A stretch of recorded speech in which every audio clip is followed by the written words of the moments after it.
ଏବେ ପିଲାଙ୍କର ଭାରି ଅଝଟ ଖାଇବାକୁ ନେଇ। ଯେତିକି ଯେତିକି ଛୁଆ ବଡ଼ ହେବେ ଆପଣଙ୍କ ଘରେ ତାଙ୍କର ଡିମାଣ୍ଡ ସେତିକି ବଢ଼ିବ, ତାଙ୍କର ଟେଷ୍ଟ ସେମିତି ପରିବର୍ତ୍ତନ ହେବ। ବାରରେ ଆଜି ଘରୁ ବାହାରିଲା ବେଳକୁ ଝିଅ କହୁଛି ବାପା ଅଣ୍ଡା ଆଣ, ଅଣ୍ଡା ବହୁତ ଦିନ ହେଲା ହେଇନି, ଆଜି ଅଣ୍ଡା ତରକାରୀ କରିବା। ପୁଅ କହୁଛି ନା ନା ଗରମ ହେଲାଣି, ପଖାଳ ଖାଇବା, ଭଲ ଶୁଖୁଆ ଟିକେ ଆଣିବ, ତା ସହିତ ଭେଣ୍ଡି ଆସିଛି ବଢ଼ିଆ ପୋଡ଼ିକି ଖାଇବା। ମୁଁ କହିଲି ହଉ ଠିକ୍ ଅଛି ଦେଖିବା। ଏତିକି ବେଳେ ଘରଣୀ କହିଲା ତମ୍ପା କାଲି ପୋଇ ଆଣିଥିଲ, ବୋଇତି କଖାରୁ ଆଣିଥିଲ, ବାଇଗଣ ଆଣିଥିଲ, ସାରୁ ଆଣିଥିଲ, ଆମେ ତାକୁ କରିବାନି କି, ଚିଙ୍ଗୁଡ଼ି ଟିକେ ଆଣୁନ। ମୁଁ କହିଲି ଆରେ ଭାଇ ତିନି ଜଣଙ୍କର ତିନି ଡିମାଣ୍ଡ, ମୁଁ କ'ଣ କରିବି, ମୋ କଥା କେହି ପୁଣି ପଚାରୁନ, ମୁଁ କ'ଣ ଖାଇବି। ଛାଡ଼ ମୁଁ କୃଷକ ବଜାର ବାହାରିଲି।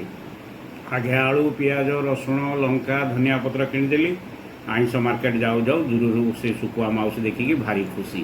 ପୁଅ ତୁ ଏତେ ଦିନ ପରେ ଆଇଛୁ, ଶୁଖୁଆ କଥା ମନେ ପଡ଼ିଲା, ଏଟା ଦେବି ସେଟା ଦେବି, ଆରମ୍ଭ କରିଦେଲା ହାକିମାତି।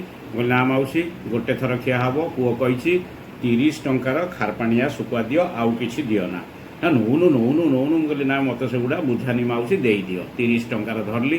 ଅଣ୍ଡା ପାଖରେ ଗଲି, ଅଣ୍ଡା ଡର୍ଜନ ନେଇଯାଉନାହାନ୍ତି, ଶସ୍ତା ଅଛି, ଅଣ୍ଡା ଗରମ ପଡ଼ିଛି, ଏବେ ଅଣ୍ଡା ଖାଇଦେବେ, ଆପରକୁ ରେଟ୍ ହେଇଯିବ। ମୁଁ କହିଲି ଭାଇ 8ଟି ଅଣ୍ଡା ଦିଅ, 6 ଟଙ୍କା ହିସାବରେ ତୁମେ 48 ଟଙ୍କା ଧର, କାମ ଶେଷ କର।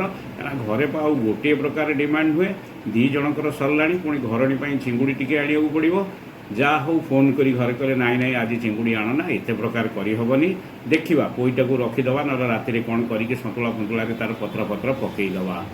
ମୁଁ ମନେ ମନେ ଭାବୁଥାଏ ଯଦି ଆମ ଘରେ ଏ କଥା, ସମସ୍ତଙ୍କ ଘରେ ପ୍ରାୟ ସେଇ କଥା।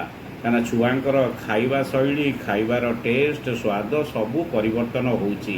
ଆଗରୁ ସିନା ବୁଝେଇ ସୁଝେଇ ଛୁଆଙ୍କୁ ଆମେ ଖୋଇ ଦେଉଥିଲୁ, ଜବରଦସ୍ତ ପାଟିରେ ପୁରେଇ ଦେଉଥିଲୁ। ଏବେ କିନ୍ତୁ ସେମାନେ ଦୁନିଆରେ ଭିନ୍ନ ଭିନ୍ନ ପ୍ରକାର ଖାଦ୍ୟ ଦେଖିଲେଣି, ଭିନ୍ନ ଭିନ୍ନ ପ୍ରକାର ସ୍ୱାଦ ଚାଖିଲେଣି। ଆଉ କିଏ ବୁଝୁଛି ପାରମ୍ପରିକ ଖାଦ୍ୟକୁ। ଯାହା ମନକୁ ଆସୁଛି, ଯେତେବେଳେ ମନକୁ ଆସୁଛି କରିବା ପାଇଁ ଅଝଟ କରୁଛନ୍ତି। ଚଳେଇ ଦେଇକି ତାଙ୍କ କଥା ବୁଝିଲା ଭଳିଆ କରିକି ଖାଇବା ସିନା, କିନ୍ତୁ ସେ ପୁରୁଣା ବେଳ ନାହିଁ। ଗୋଟିଏ ତରକାରୀ, ଗୋଟିଏ ଭଜା, ଭାତ ଡାଲିରେ କାମ ଚଳିଯିବ।